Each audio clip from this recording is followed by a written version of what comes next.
नमस्कार, जय हिंद स्टूडेंट्स। तो आपने पिछले वीडियो में देखा है कि केंचुए का जो जनरल इंट्रोडक्शन है, सामान्य परिचय है, वो चीजें देखी है। आज अपने देखेंगे कि केंचुए की जातियां कौन कौन सी है। तो भारत में जो केंचुए की सबसे प्रसिद्ध जाति है उसका नाम है फेरेटिमा पोस्थुमा। इसका क्या नाम है? फेरेटिमा पोस्थुमा, जो भारत की सबसे प्रसिद्ध जाति है।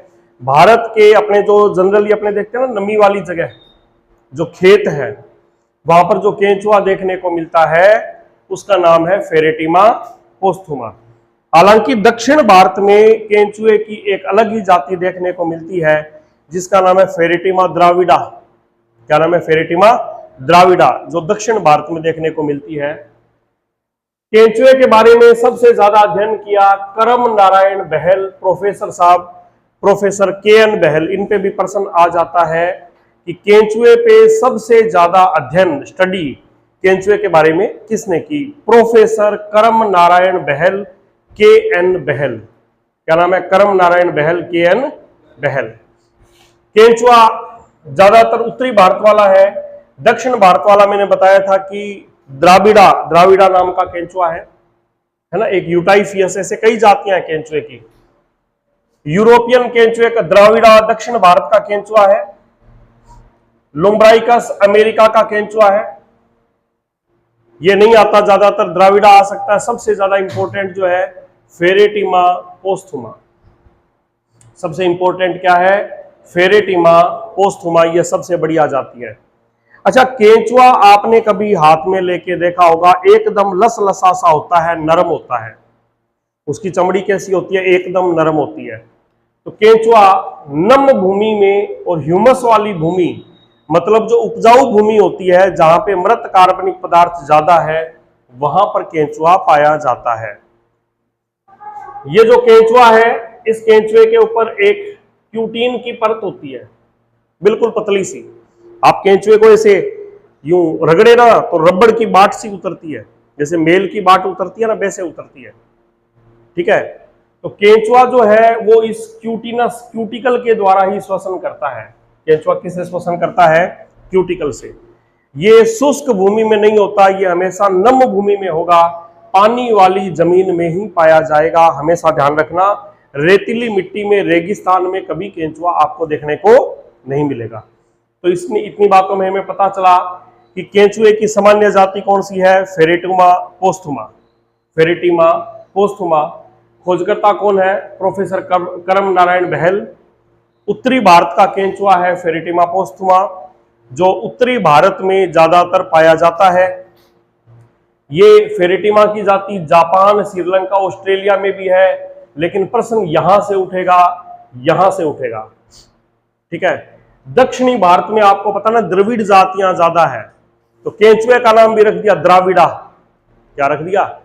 द्राविडा। जो दक्षिण भारत में द्रविड़ जाति ज्यादा रहती थी ना, तो केंचुए का नाम भी क्या रख दिया? द्राविडा रख दिया। केंचुए जमीन में बिल बनाकर रहते हैं। ठीक है। और जमीन जो नम होगी, जहां पर पानी होगा, उसी जमीन में केंचुए पाए जाते हैं। केंचुआ श्वसन किससे करता है? तो ये अपनी क्यूटिनस त्वचा के द्वारा श्वसन करता है। क्यूटिनस त्वचा द्वारा श्वसन करता है। यह क्यूटिनस त्वचा के द्वारा श्वसन करता है। केंचुआ रात्रिचर प्राणी है। रात के समय यह बाहर निकलता है। कब बाहर निकलता है? रात के समय बाहर निकलता है। तो ये केंचुए के सामान्य लक्षण हो गए।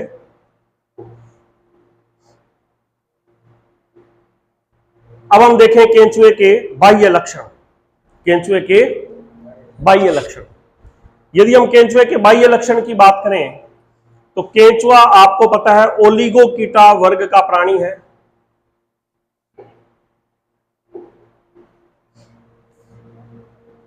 ओलिगोकीटा। ओलिगोकीटा के प्राणी वो होते हैं जिनमें खंडों की संख्या ना तो अनंत होती है, ना बहुत कम होती है। ना तो अनंत है भाई, अनगिनत भी नहीं है, और जोंक की तरह 33 भी नहीं है, बल्कि कितने खंड होते हैं? 100 से 120 खंड पाए जाते हैं। यह इंपॉर्टेंट क्वेश्चन है। केंचुए में खंडों की संख्या है, रट लीजिए, 100 से 120 बहुत इंपॉर्टेंट चीज है। ठीक है, केंचुए के शरीर में जो खंड है उन्हें क्या बोलते हैं? मेटामियर या काय खंड बोलते हैं। देखो, केंचुआ जो होता है इसमें पहले खंड को बोलते हैं पेरिस्टोमियम। केंचुए के पहले खंड को क्या बोलते हैं? पेरिस्टोमियम। देखिए, ये पहला खंड है, ये केंचुए का पहला खंड है, इसका नाम है पेरिस्टोमियम। पहले खंड का नाम है पेरिस्टोमियम। इस पहले खंड का नाम पेरिस्टोमियम है। और पेरिस्टोमियम के आगे एक गांठ जैसी संरचना पाई जाती है। पेरिस्टोमियम के आगे गांठ जैसी संरचना पाई जाती है जिसे हम प्रोस्टोमियम कहते हैं। पेरिस्टोमियम के आगे गांठ जैसी संरचना है जिसको हम क्या कहते हैं? प्रोस्टोमियम। समझ में आ गई बात? पेरिस्टोमियम अलग चीज है, प्रोस्टोमियम अलग चीज है। पेरिस्टोमियम है पहला खंड। पहले खंड का क्या नाम है? पेरिस्टोमियम। और पेरिस्टोमियम के आगे जो ये गांठ जैसी संरचना है इसका क्या नाम है? प्रोस्टोमियम। और आपको बता दें, प्रोस्टोमियम क्या काम करता है? ये प्रकाशग्राही होता है और ये बिल खोदने का काम भी करता है। ये प्रकाशग्राही भी है और बिल खोदने का काम भी करता है। एक तो ये प्रकाशग्राही है और ये बिल खोदने में भी सहायक है। ये बड़ा ही इंपॉर्टेंट प्रश्न है। आप लोग खंड में पेरिस्टोमियम और प्रोस्टोमियम में हमेशा कंफ्यूज हो जाते हो। बच्चे क्या करते हैं? पहले खंड को कई बार प्रोस्टोमियम बता देते हैं। पहला खंड प्रो नहीं है, पेरिस्टोमियम है। पहला खंड पेरिस्टोमियम है। और पेरिस्टोमियम के आगे जो ये तुंडनुमा संरचना है, गांठनुमा संरचना है, इसका नाम है प्रोस्टोमियम। क्या नाम है? प्रोस्टोमियम। समझ में आ गई बात? प्रोस्टोमियम क्या कार्य करता है? ये प्रकाशग्राही होता है। ये प्रकाशग्राही होता है, आप अच्छे से ध्यान कर लेना। ये प्रकाशग्राही होता है, ये बिल खोदने में सहायक है। किसमें सहायक है? बिल खोदने में सहायक है और ये प्रकाशग्राही है। समझ में आ गई बात? इसके अलावा आप देखेंगे कि जो केंचुआ है,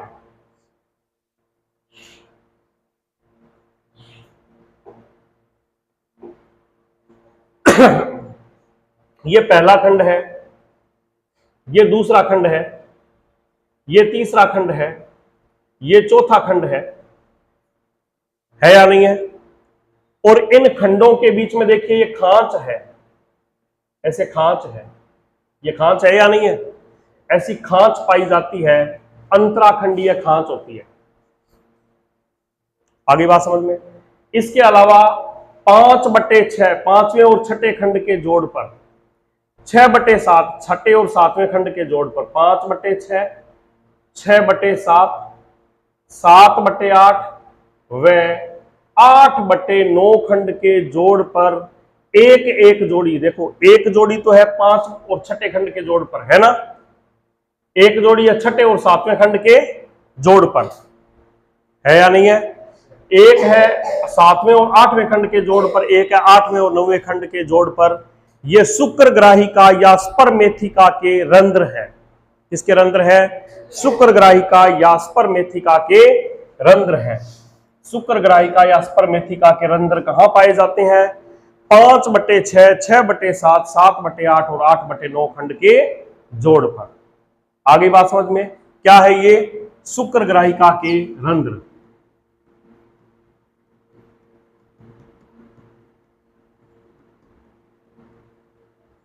और अब यदि आपसे पूछें शुक्रग्राहिका कहां होती है, आपसे पूछें शुक्रग्राहिका कहां होती है,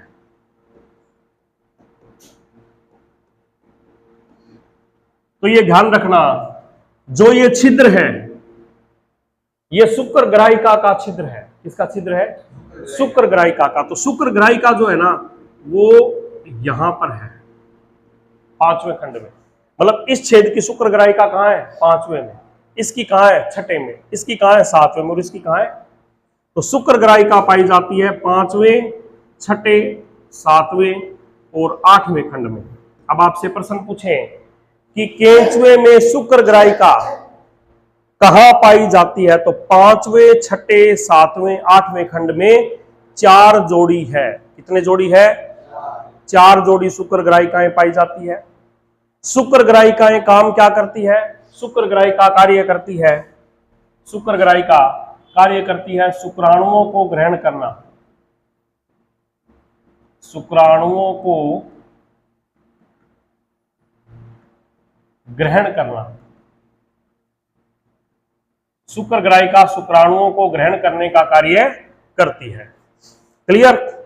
शुक्रग्राहिका नर भाग है या मादा भाग है? शुक्राणु कौन ग्रहण करेगा?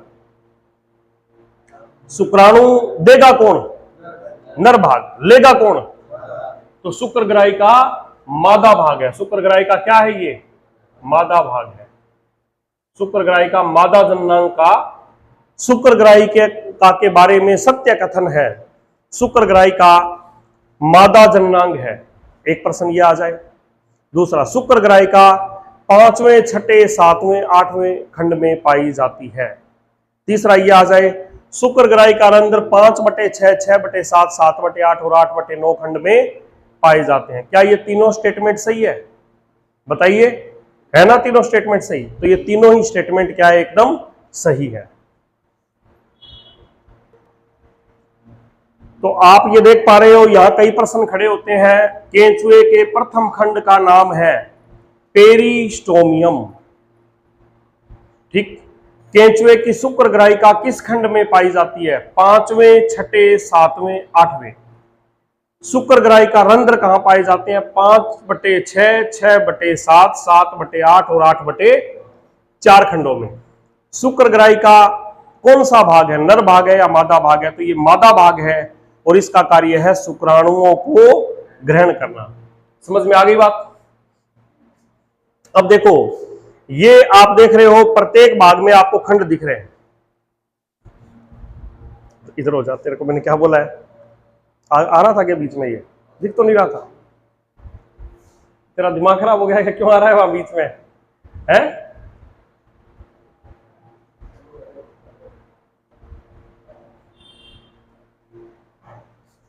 तो आप इसमें देख रहे हो, ये जो 14, 15 और 16 खंड है ना, ये 3 खंड आपको दिख रहे हैं। यहां पे आपको तीनों में खांच नहीं दिख रही, नहीं दिख रही ना तीनों खंडों में। मतलब 14, 15, 16 खंड में यूं लग रहा है जैसे कई बार हम बाजार से पेन लाते हैं और उस पर एक रबड़ चढ़ा होता है ना, वैसे यहाँ पे एक पट्टी सी चढ़ी हुई है। उस पट्टी का नाम है क्लाइटेलम। क्या नाम है? क्लाइटेलम। क्लाइटेलम खंड कहां पाया जाता है? तो ध्यान रखिएगा, क्लाइटेलम खंड जो है वो 14, 15 और 16 खंड में पाया जाता है। क्लाइटेलम खंड, क्लाइटेलम खंड कहां पाया जाता है? 14, 15 और 16 खंड में पाया जाता है।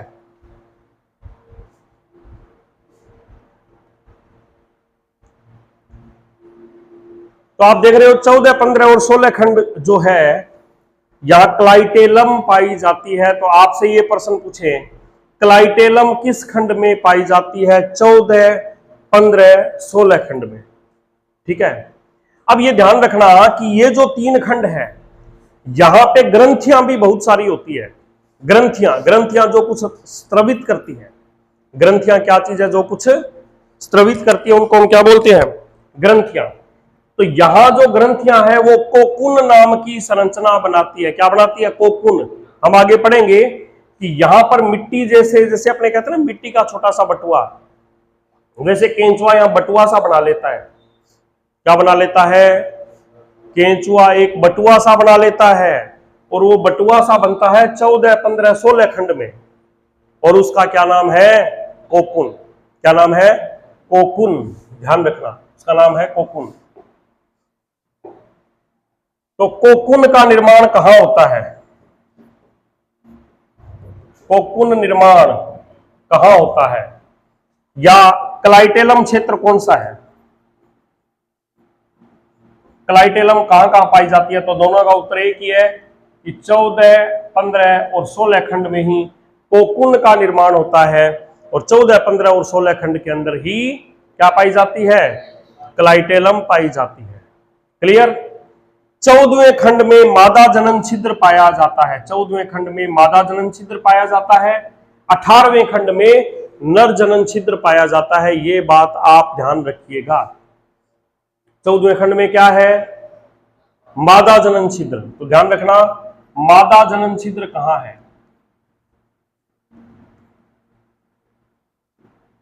ये है 14वें खंड में, और नर जनन छिद्र कहां है?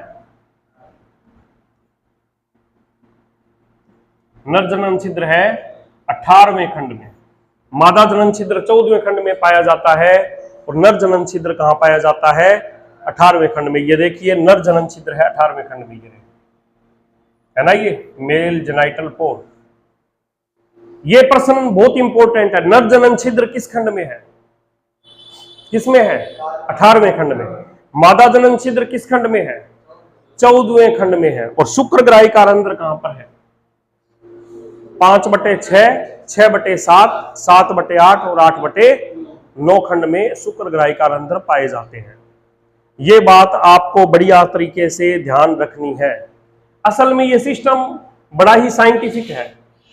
ये जो सिस्टम आपको बताया ना, यहां पर ये है, यहां पर ये है, ये बहुत ही साइंटिफिक है। कैसे है ये साइंटिफिक, आप इसको समझना।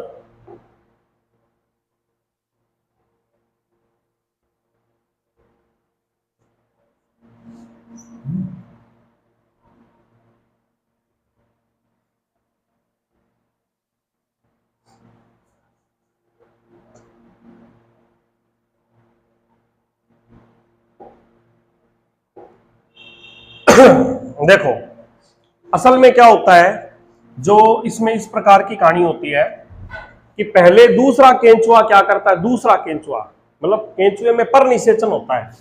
केंचुए में हमेशा पर निषेचन होता है। पर निषेचन का मतलब यहां पर शुक्राणु किसी दूसरे केंचुए के होंगे और अंडाणु एक केंचुए के होंगे, और शुक्राणु उसके नहीं होंगे। किसके होंगे? दूसरे केंचुए के। नहीं आई बात समझ में? आपको पता है केंचुआ द्विलिंगी प्राणी है। द्विलिंगी का मतलब इसी केंचुए में नर जनन छिद्र है, इसी में मादा जनन छिद्र है, इसी में नर जननांग है, इसी में ही मादा जननांग है। तो दूसरे केंचुए की तो जरूरत ही नहीं पड़नी चाहिए। लेकिन असल में क्या होता है, इसमें नर भाग का परिपक्वन पहले हो जाता है, मादा भाग का परिपक्वन बाद में होता है। जब नर भाग यानी शुक्राणु पहले बढ़ना शुरू हो गए और अंडाणु बढ़ने शुरू नहीं हुए, ऐसे में स्वनिषेचन संभव नहीं है। स्वनिषेचन संभव, क्योंकि नर भाग तो भाई पहले तैयार हो गया, मादा भाग यानी अंडाणु बढ़ने अभी शुरू हुए ही नहीं है। ऐसे में स्वनिषेचन संभव नहीं है। तो प्रश्न यह भी बनता है कि केंचुआ द्विलिंगी प्राणी होने के बावजूद इसमें स्वनिषेचन नहीं पाया जाता, पर निषेचन पाया जाता है। इसका कारण बताइए, क्या होगा इसका कारण? इसका कारण है कि केंचुए में नर भाग पहले परिपक्व हो जाता है और मादा भाग बाद में। नर भाग पहले परिपक्व होने को बोलते हैं, नर भाग पहले परिपक्व हो गया। नर भाग के पहले परिपक्व होने को बोलते हैं पुंपूर्वता। इंग्लिश में बोलते हैं प्रोटेंड्रस। इसको बोलते हैं पुंपूर्वता या प्रोटेंड्रस। समझ में आई बात? कि नर भाग पहले परिपक्व हो गया, मादा भाग बाद में परिपक्व हुआ, इसलिए केंचुए में स्वनिषेचन नहीं है बल्कि पर निषेचन पाया जाता है। ठीक है, स्वनिषेचन नहीं है बल्कि क्या है? पर निषेचन है, और इसे हम कहते हैं पुंपूर्वता या प्रोटेंड्रस। ठीक है, ये बात आपके क्लियर हो गई होगी। यदि आपके कोई बात क्लियर नहीं होती है तो आप वीडियो को दोबारा से पॉज करके देखें, रिवाइज करके देखें। वीडियो को एक बार आप पॉज कर लें, फिर आप सोचें समझ में नहीं आई है तो आप वीडियो को रिवाइज करके देखें। ठीक है ना? देखो ये जो वीडियो है ये आपके फायदे के हिसाब से jet ICR second grade first grade सभी तैयारियों को लेकर बनाए गए हैं। हम कभी नहीं कहते आपको बार बार इसको जी शेयर कीजिए जी, चैनल को ये कीजिए जी, आपको बढ़िया लगे ठीक है, नहीं तो कोई दिक्कत नहीं, आप आराम से देख के अपना फायदा ले सकते हैं। ठीक है, सिर्फ आपके ये फायदे के लिए ही बनाए जा रहे हैं। अब इसमें क्या है, यहां पर हो गए कोकुन का निर्माण होगा। किसका निर्माण होगा? कोकुन क्या है समझना इधर। कोकुन क्या है? ये जो 14, 15 और 16 खंड दिख रहे हैं, यहां पे एक चारों ओर एक बटुआ सा बन जाएगा। क्या बन जाएगा? बटुआ जैसा बन जाएगा मिट्टी का। मतलब ये केंचुआ, इसके चारों ओर यहां पे एक बटुआ सा बन गया मिट्टी का। क्लियर? अब वो बटुआ सा बन गया। अब यहां है मादा जनन छिद्र। क्या है यहां? इसमें से निकलेंगे अंडे और अंडे आके इस कोकुन में सेट हो जाएंगे। अंडे आकर इस कोकुन में क्या हो जाएंगे? सेट हो जाएंगे। समझ में आ गई बात? अंडे आके, भाई ये केंचुआ है, यहां पर मान लीजिए कोकुन वाला भाग बना, ये बटुआ सा बन गया, और इस बटुए से के अंदर आके अंडे दे दिए, क्योंकि मादा जनन छिद्र भी यही है। अंडे आके इसमें क्या हो गए? सेट हो गए। अंडे आके क्या हो गए? सेट हो गए। अब क्या हुआ? दूसरा केंचुआ आया, दूसरा केंचुआ, और शुक्र ग्राहिकाओं में शुक्राणु भर के चला गया। शुक्र ग्राहिकाओं में क्या भर के चला गया? अब शुक्र ग्राहिकाओं में शुक्राणु आ गए। अच्छा जी, अब केंचुए ने यहां पे अंडाणु डाल दिए, वो अंडे अभी निषेचित नहीं हुए क्योंकि शुक्राणु नहीं मिले, तो निषेचित कहां से होंगे? क्या नहीं हुए? निषेचित नहीं हुए। तो ये इस कोकुन को यहां पे अड़ा के, और केंचुआ पीछे निकलेगा। कोकुन को तो कहीं अड़ा देगा, जैसे इसके ऊपर बटुआ सा बन गया, बटुए से को अड़ा के केंचुआ इसे पीछे निकल रहा है। केंचुआ कहां निकलेगा? पीछे। जब केंचुआ पीछे निकलेगा तो कोकुन जो था वो आगे 12वें 10वें इन खंडों के ऊपर पहुंच रहा है। भाई ये केंचुआ यदि ऐसे पीछे निकलेगा तो कोकुन धीरे धीरे आगे खिसक रहा है कि नहीं?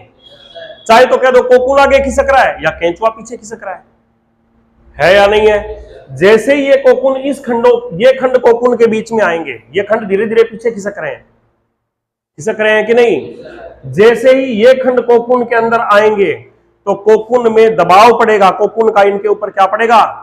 दबाव, और इनमें से जो शुक्राणु थे वो निकल के अंडाणुओं को क्या कर देंगे? निषेचित कर देंगे। क्या कर देंगे? निषेचित कर देंगे। आ गई बात समझ में? शायद ये बात समझ में नहीं आई होगी कईयों को।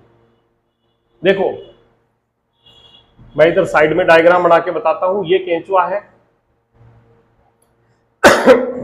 ये 14, 15, 16, ये बन गया चारों ओर कोकुन।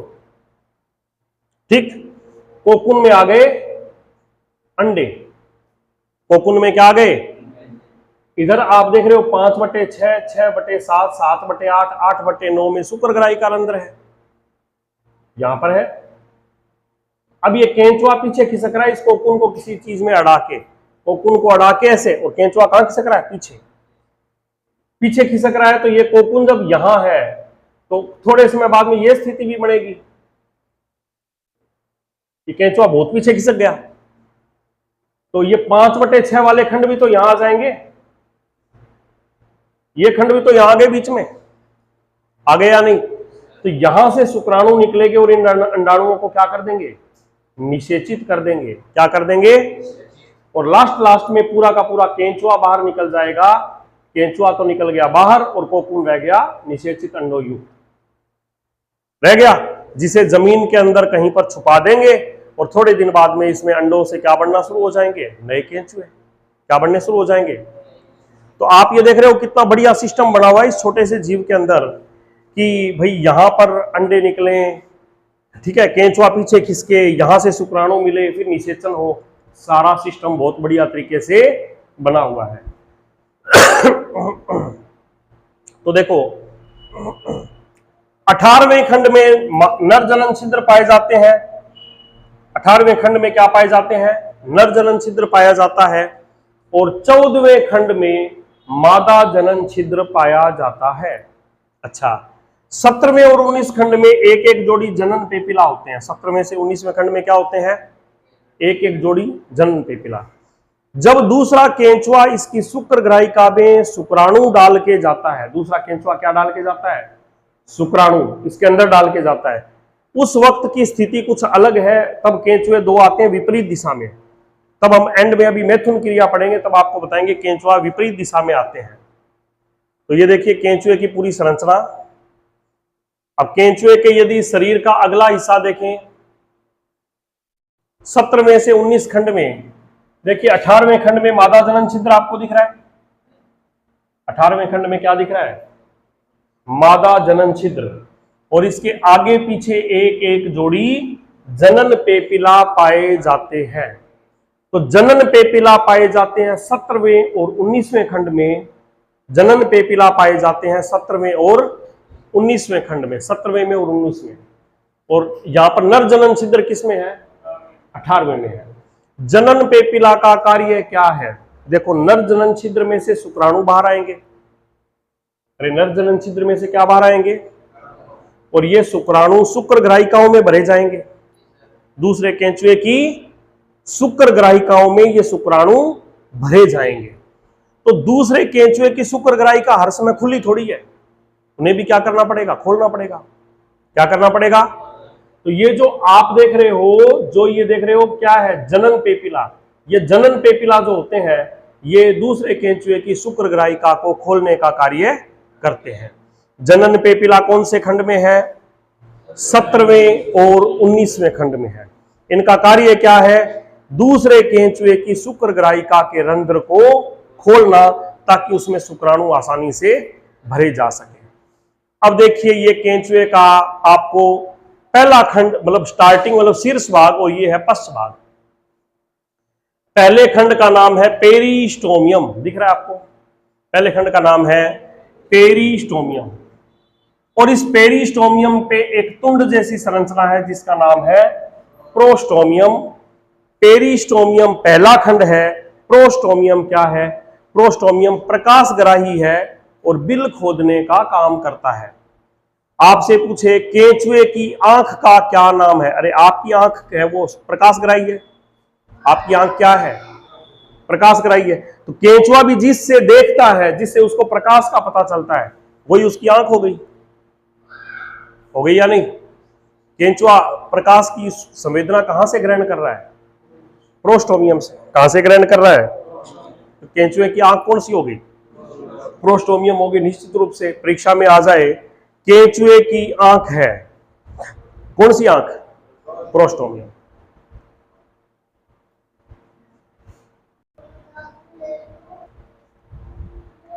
अब देखो केंचुए में हम आज एक चीज और पढ़ेंगे, क्योंकि छोटे से वीडियो बनाया ये पहले जो केंचुए के स्टार्टिंग वाले वीडियो।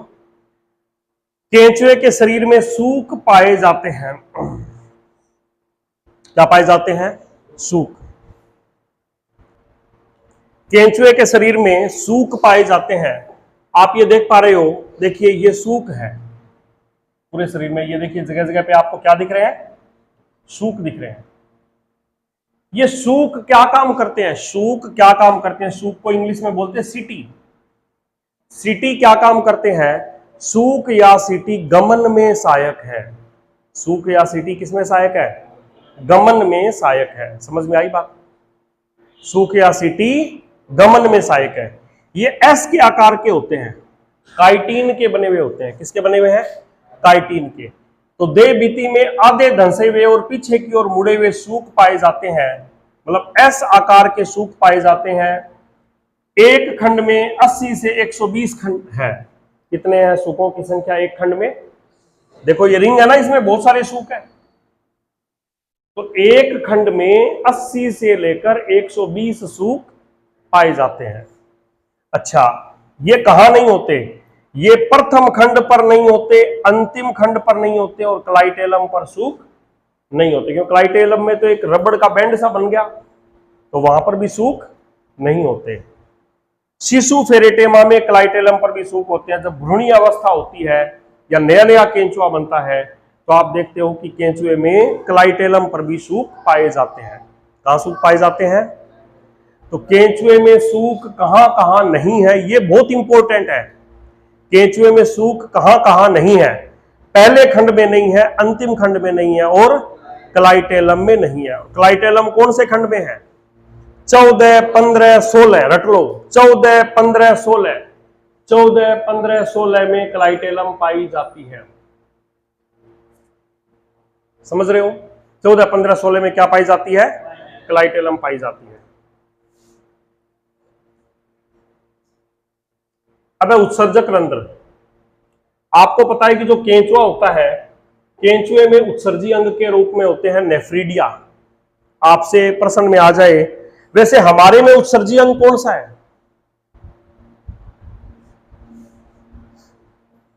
पहले तो ये मैं पूछ रहा हूं, हमारे में यूरिया का निर्माण कहां होता है? मनुष्य में यूरिया का निर्माण कहां होता है? तो आप ध्यान रखना, यूरिया बनती है यकृत में आर्निथीन चक्र के द्वारा। यूरिया कहां बनती है? यकृत में बनती है आर्निथीन चक्र के द्वारा, और वो यूरिया छन कर मूत्र के रूप में उत्सर्जित होती है, और यूरिया को रक्त से छानकर उत्सर्जन करवाने का काम करता है वृक्क या किडनी। तो किडनी तो हमारा क्या काम करती है, रक्त को छानती है, उसमें से यूरिया को मूत्र के रूप में अलग करती है। और यूरिया का निर्माण कहां होता है, यकृत में होता है।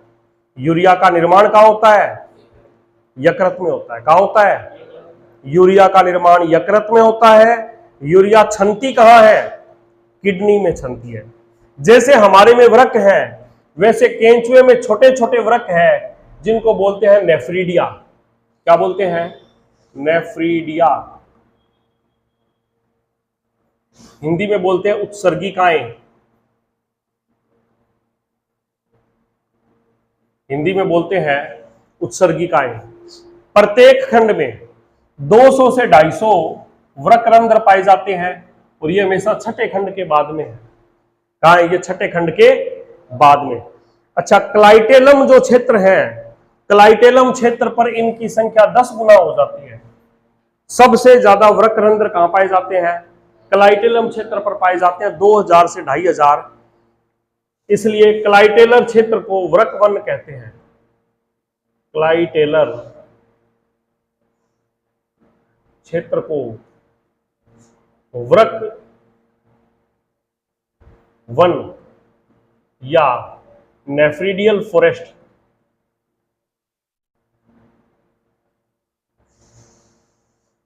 वृक्क वन या नेफ्रीडियल फॉरेस्ट कहते हैं। समझ में आ गई बात। 12वें खंड के बाद अंतराखंड की जो पट्टी है, दोनों जहां पे खंड मिलते हैं वहां पर भी कई छोटी छोटी उत्सर्गिका के रंध्र होते हैं।